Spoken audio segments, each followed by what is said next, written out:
In this lecture, we are going to see global page speed technique. Why global page speed technique? There are three main reasons. The first one is that it involves only one plugin, that too a free plugin.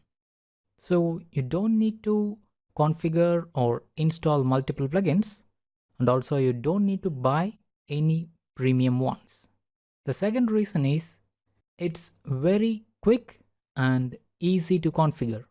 Though it involves only one plugin, it doesn't involve any complex configuration setups.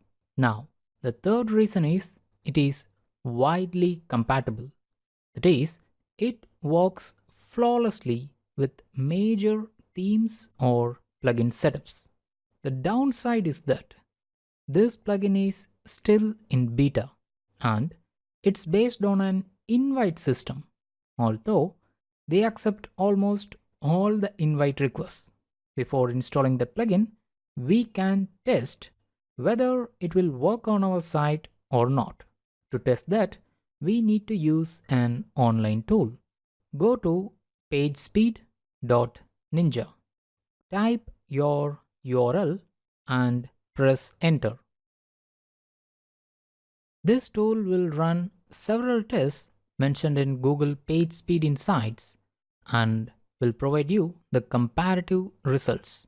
The test usually takes a bit of time and it may ask your email address to ping you once the test is done. In my opinion, you may wait another minute instead.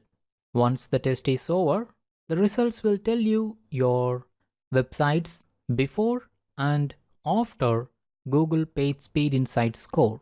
If you're satisfied with them, then you may proceed with the configuration of this plugin that's shown in the next lecture.